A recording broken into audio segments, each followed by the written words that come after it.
And welcome everybody to another CIRF report. I can't believe time is flying by. It's been 2 full weeks, and it was a great trip that we had.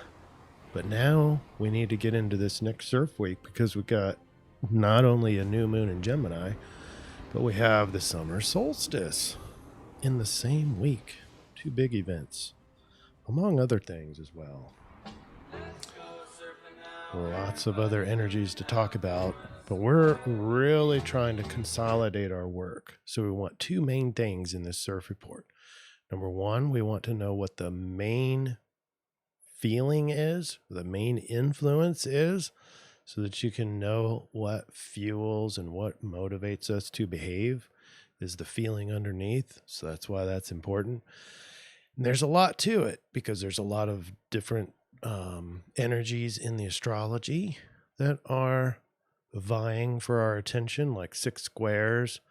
We have the summer solstice towards the end. We have the new moon in Gemini, and that's in conjunct with Pluto, and we'll talk about that. We have Venus closing in on Mars in Leo. Jupiter still over the North Node, and a ton of those squares that we'll get into make things a little bit more conflicted. So bigger energies around the zodiac. However, the channels between those energies are conflicted because they're all pretty much squared off. So that puts us a lot into this wanting, because things do become a little harder to get done. Another want here is going to be in the realm of trying to figure things out. And there's multiple squares for that one. And so there's a lot of wants. And in that want, because of things that are conflicted, I'm guessing that we're going to be feeling more of an insecurity born from this wanting, striving. Things are more difficult, but the energies around are bigger and want outlets. So the I-Ching boils it down to careful affection. So that really points us to the Venus and Mars, which is a relationally powerful combination there with that conjunction, and especially in Leo. So it makes things, this wanting to be even stronger. You're going to have vices come out, you're going to have passions come out, you're going to have a seeking behavior coming out. But the careful part is more of the summer solstice, because we have the sun going into Cancer, and Cancer cares in a lot of different varieties of that meaning, care, but they care, they nurture. And so careful affection, I think, it was a great hexagram to combine all these different influences, in my opinion. And then the dream bot seems to capture what's happening also in the astrology. The number 1 word is summer. There's not a lot of support for that word, but that's obviously summer solstice, because the summer solstice, sun going into Cancer, signifies June 21st. On most years it's June 21st. It does vary a little bit, but it's the longest day of the year in terms of daylight for the northern hemisphere. And the dreambot also looks at just kind of nightmarish stuff. We're going to be looking at that, but overall we're focusing on probably the biggest influence is feeling a sense of insecurity that is directly born from the careful affection, or the wanting. It's not just affection, not just sex, not just romance, not just relational, but wanting of all sorts, and we'll get into all those. But the result, kind of like an insecurity, self-doubt. All right, so with that, let's go ahead and get started.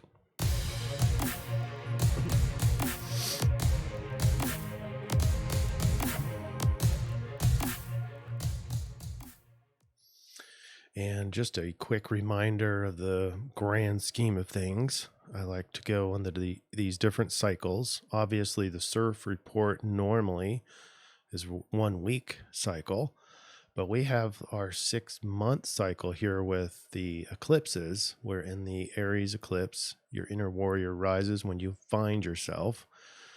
And right here we have the new moon in Gemini. This is where we are now.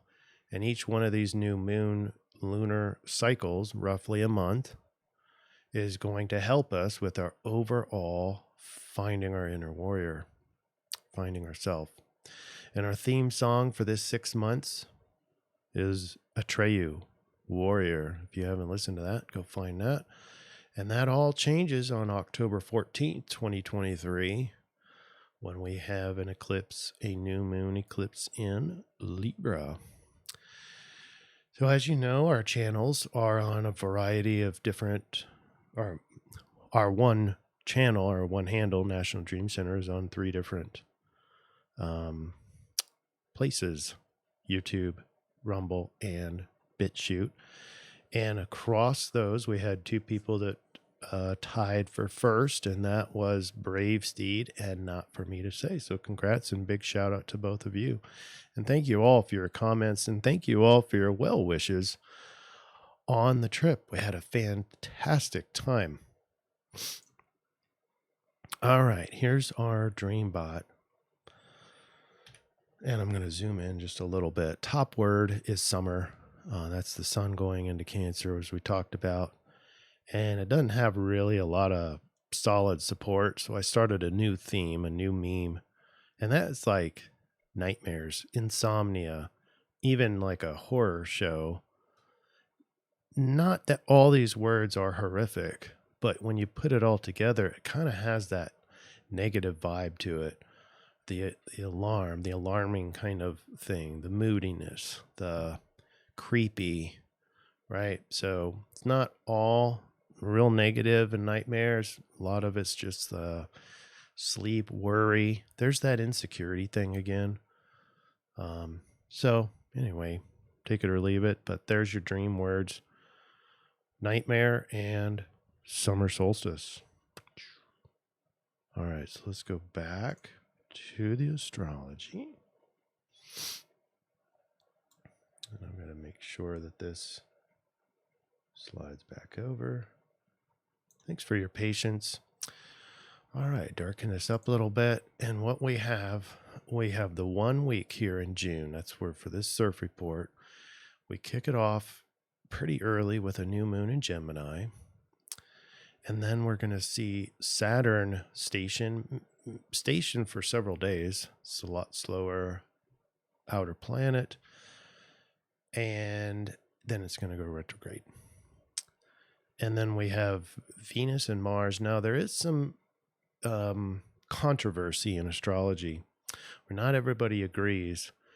So the 2 sides of this conjunction, so Venus and Mars, some people say because this will get into July before they actually make a perfected conjunction, Venus will actually go in retrograde.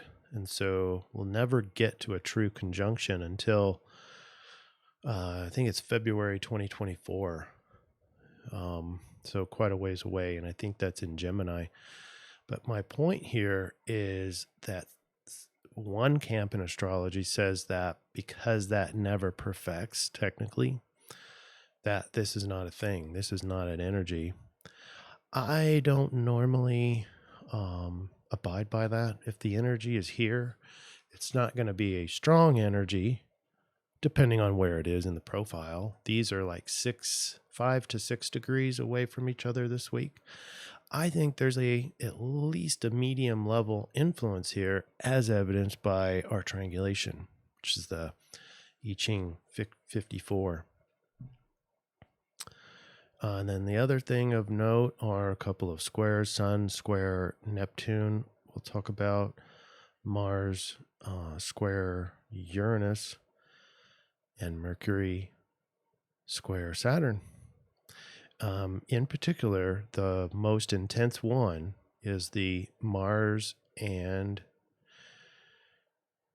Uranus. So Mars square Uranus, but it's also parallel with each other. So the intensity really goes up through the roof. Very intense. All right, let's look at this picture, drill down day by day. There's not a lot of differences as we go day by day. So most of the conflict we're going to talk about on this slide, this is Thursday the 15th, but a lot of the squares apply all week long, all CIRF week. All right, so big picture, we have Sun in Gemini, and Sun in Gemini is squared over to Neptune. So there's this pressure to make sense of things, right? So the illusionist Neptune is putting pressure on ego in Gemini. So a very logical, rational sort of ego and adaptable is having problems because it wants to make sense of things already, but is challenged with Neptune in a square. So there's a pressure to make sense. Then there's that same Jupiter over the North Node, but squared off to Pluto and over to Venus. And this is the pressure for hope and luck and optimism, all things Jupiter in the future, i.e. North Node. And then we have Mars and Venus, so they are within 6 degrees. That will close into about 4.5 by the end of the week. Stand by here. Delicious coffee, by the way.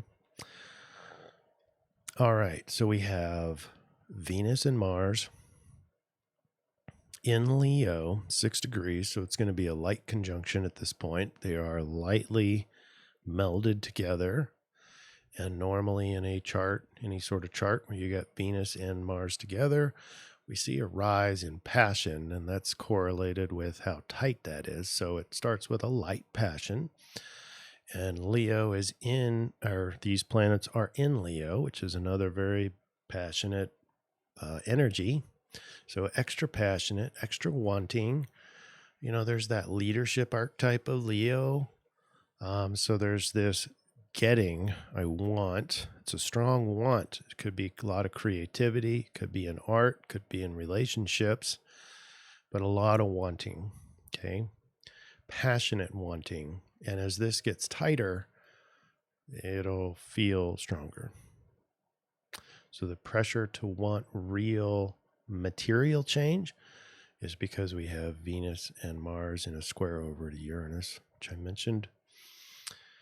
And so we have kind of a contradiction. You see this kind of clashing here because we have the waning crescent moon in Taurus, and things have changed over Uranus, right? Emotionally, so emotional change. But in this waning crescent point, we're looking at a yin profile for behaviors, okay? And that's just because it's best to not get a lot of stuff done in a waning crescent moon. But it's conflicted with this passion, this growing passion in Leo and wanting something. The stronger wanting and the waning crescent moon are clashing. It says, I shouldn't be doing much of anything. I should just be relaxing. Yes, that's yes for the waning crescent moon, but it's probably not the best for the feeling of Leo with Venus and Mars together. So those two contradict each other, which makes it a little bit more difficult to make heads or tails of what's happening. And we have dutiful thinking, challenging thoughts with this Mercury square Saturn, dutiful, right? So Saturn's the duty person. And by the way, Saturn, you can already see, is in station here, meaning that apparent to Earth is not moving.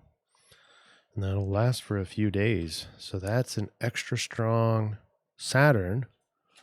And it's very dutiful and shoulds. You'll get a lot of the shoulds with your mind. The thoughts are turning with this pressure to have to get stuff done. And that also goes directly against this waning crescent yin state that the lunar phase is begging us to consider. So basically, the moon phase says, hey, sit back, relax, rejuvenate. And everything else is kind of striving, wanting, seeking, right? Because it's pressure. And that lasts all week. Pretty much all those things last all week except for the following. So obviously the moon has changed signs and now in Gemini, because the moon whips around pretty fast around here. And so now it's a waning crescent still, which means it's still the kind of a yin, but now it's much more logical, rational, adaptable, quick-witted. But look at all the red. Look at all the squares. All these represent pressure points and rise of these wanting and insecurity, possibly. So if you can, I think I'm guessing that a lot of the Aquarians will be it's a lot easier for them just knowing what the Aquarian feels like, but the ability to just be true to the waning crescent moon when everything else is pressurized and conflicted can be a hard thing for a lot of people. And the way that, at least the way that I do it, is to be able to see it, to be able to be aware of the conflict, aware of the wants, aware of the cravings, to be able to just observe them and not act.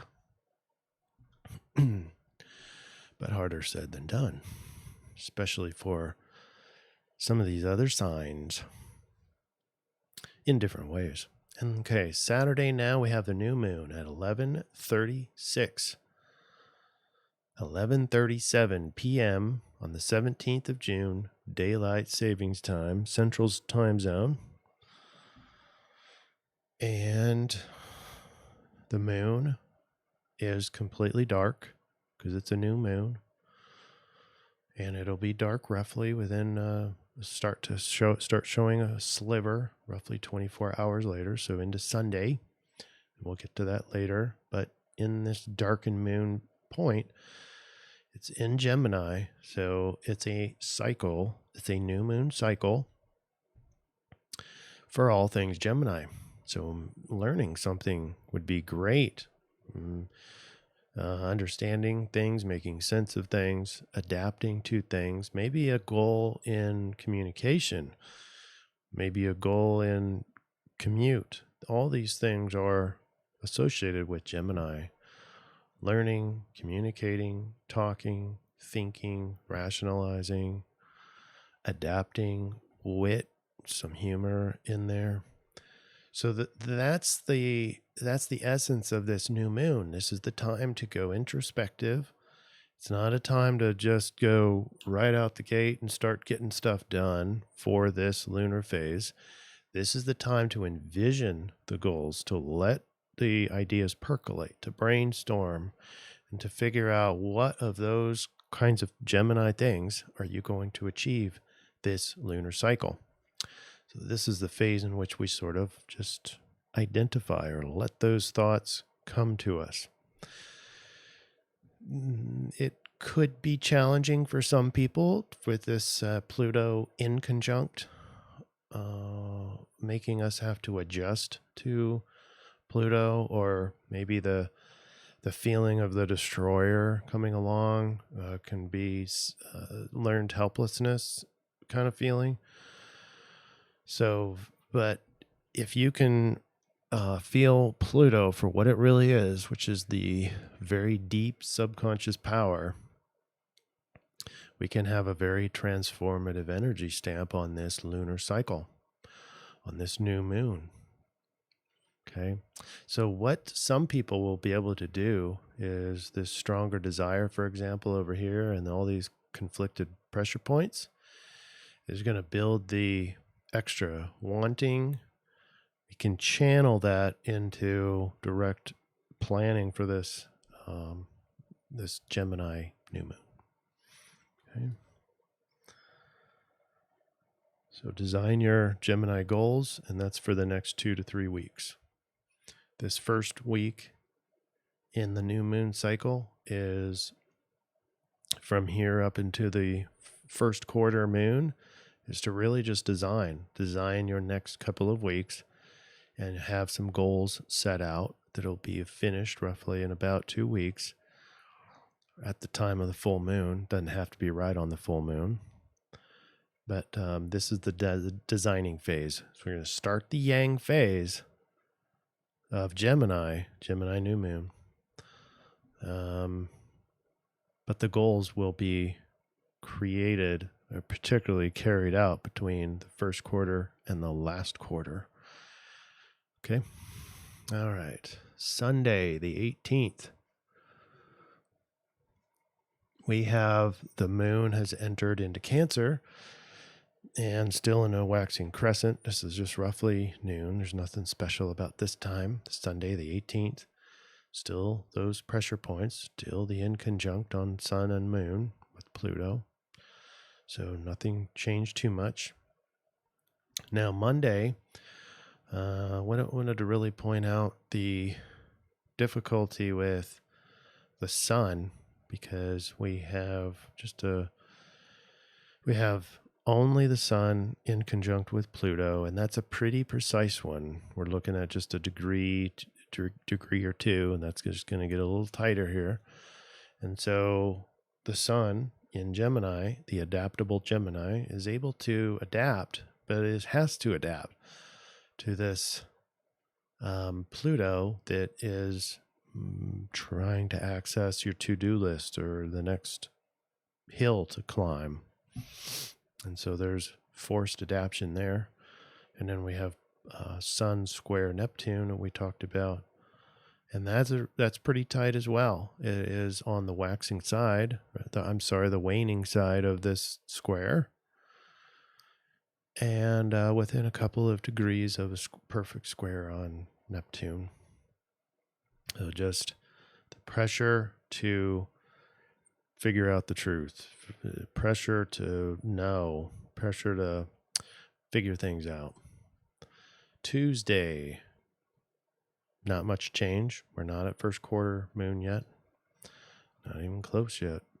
So Wednesday, the 21st, this is June 21st, summer solstice at 9:57 a.m. This is Central Daylight Time.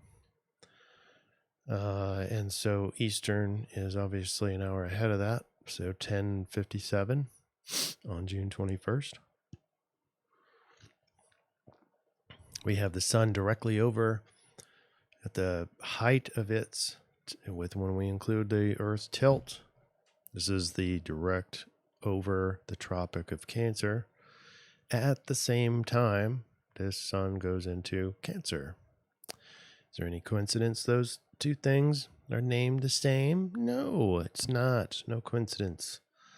This is also the longest day of the year for the Northern Hemisphere, opposite for the Southern Hemisphere.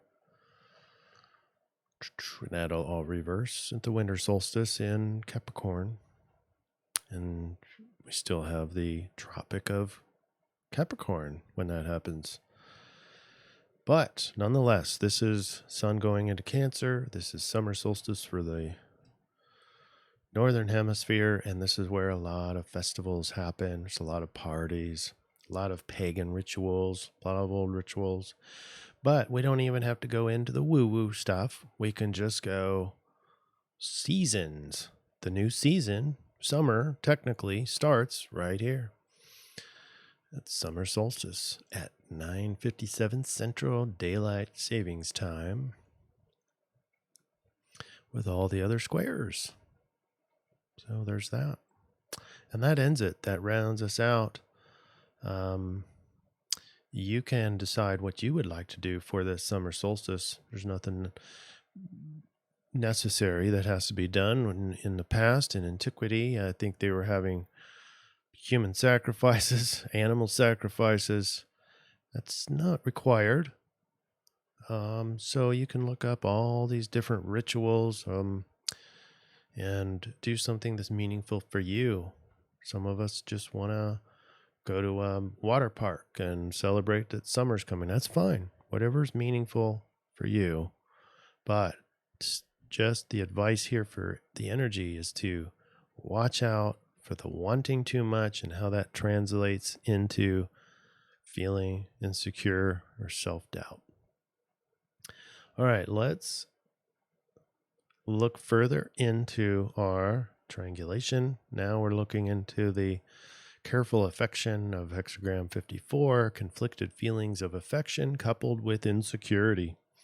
Relationships that are based on personal attraction, especially those that are unconventional, require special attention and a cautious measure of tactful reserve. If you accept your position and destiny, you may discover new secrets close to home and even come to feel happy in these circumstances. Being in the proximity of power is something to be appreciated in itself. And power is definitely more of that Leo energy. So this is heavily associated with Venus and Mars in Leo, in addition to the summer solstice, in addition to the new moon in Gemini. So here's our energy graph. I didn't mention that this line does include all the squares. So it includes the new moon in Gemini, it includes the summer solstice, but it also includes all those squares individually that we talked about. It's this pressure of wanting, and it grows. And that is because we're going towards the sun in Cancer. That's one. We have all the squares. There's this wanting of things. We have the Venus and Mars in Leo, love and affection. And then we have the Cancer, the to care about someone or something. It's just a heightened sense of all this. There's a heightened wanting of all that. All right. One more thing. Let's go look at the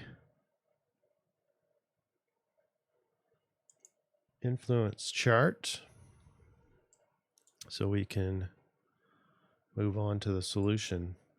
So here it is. We have a gal obviously kind of in that insecurity area, feeling, is there something wrong with me? Can I trust them? Do they really like me? These are the insecurities we're talking about. Doesn't have to be interpersonal, but a lot of those insecurities will be. The moon darkens, or i.e. new moon darkens, to start a new lunar cycle in Gemini, while Mars, Venus in Leo creates extreme passion, heightened creativity, and a strong wanting desire. But all week, the strong energies are strangled and conflicted, producing insecurity and self-doubt. We end the week with the generally just very positive summer solstice. All right, now let's go back and get to the solution. We start with hexagram 40. When you put that change line in, you get deliverance. Great clarity of purpose and renewed vigor can follow the healing of old wounds, but care must be taken to avoid accidentally reopening these wounds by moving too quickly. Your first priority is to return to normal conditions as quickly as possible. Look ahead, attend to residual matters that need taken care of, and do so without hesitation. Forgive, forget, and move on to see your fortunes improve. Forgive, forget, and move on. That's a key phrase for deliverance. And we will be getting into that as we get into the solution. We need our conversion chart. And we start with the new moon. That plots into Rave Gate 12 of the human design. And we also have Sidereal Taurus for our solution.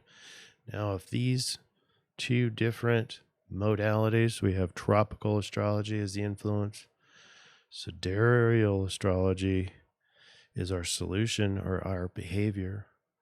If that doesn't make sense, I advise you to go to the main page, National Dream Center on YouTube, and see the intro, and explains why we do that. All right, the rave is hexagram 12, line 5. Hexagram 12 is standstill, the quality of restraint and the importance of meditation and inaction in confronting temptation. Now think about how we just talked about all of the wanting and insecurities, and then the pressure system created by the squares. This is the perfect solution. We talked about that earlier with especially the Aquarian can be able to just kind of almost meditate in a way, mindfulness, and just watch. In confronting temptation, a lot of people, it motivates them to behave. And so they try to distract themselves, and it just keeps busy.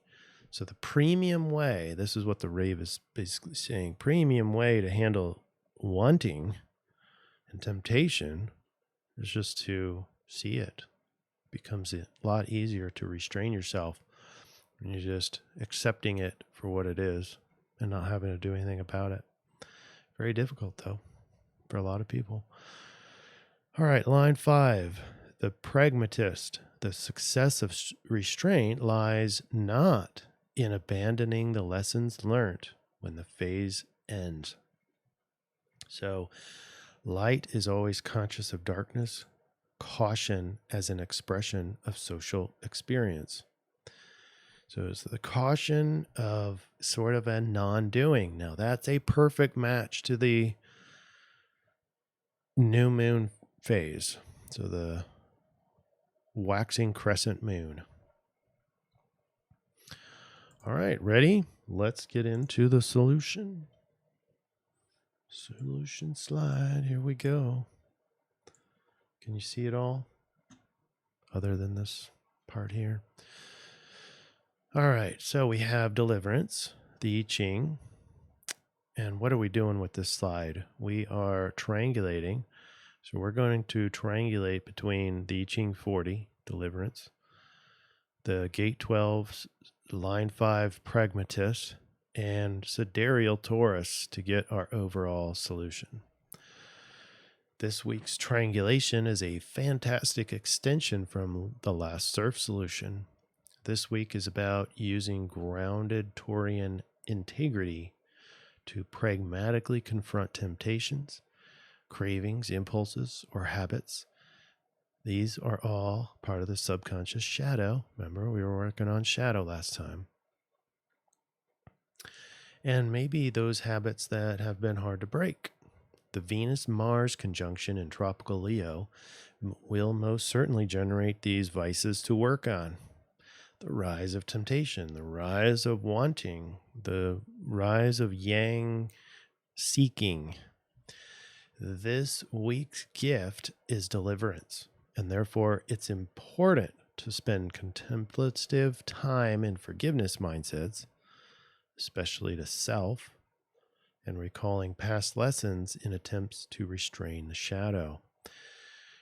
Look at past restraints of the shadow and how you did it well, how you did it poorly, but you can extract lessons, extract learning, right, in this Gemini phase, and it will help you make sense of things. It'll help you figure out the best way to restrain, to resist the wanting, to resist carrying out the temptations. Don't forget to initiate Tropical Gemini new moon procedures this week. That is, create your short-term goals towards communication, learning, new adaptations, humor. These can and should weave nicely back into the solution. So it should include a deliverance or forgiveness or forgiving and forgetting, that kind of energy or solution. Should include integrity. That's a very Taurus concept. And pragmatism comes from the rave, but it matches Taurus. It's very earthy, reliable, dependable. And so do that as well. So we have a lot of integrity, a lot of Taurus pragmatism, and it's towards forgiving, forgetting, and moving on. It's not such a Taurus easy thing to do. So in that triangulation, It's about restraining yourself from carrying out temptation to the extreme. You should start seeing that with all the pressure everywhere, but especially Mars and Venus in Leo. What did I forget? Let me think about that. There it is. So the affirmation that I plan on using is I forgive myself unconditionally, and past lessons help me improve my future. So we're not going to go ruminate into the past this week. That'd be a dangerous place to go. We're going to go into the past to extract lessons. It's a great Gemini activity. Go get some lessons and apply those into improving your future behaviorally. Making better choices for you will create a different future or a better future. So, starts with forgiving self. This is the deliverance. The main deliverance is forgiving self. Spend a lot of time doing that. In fact, I would. Whoa. Oh, man. There we go. Sorry about that. So I would combine both of those together.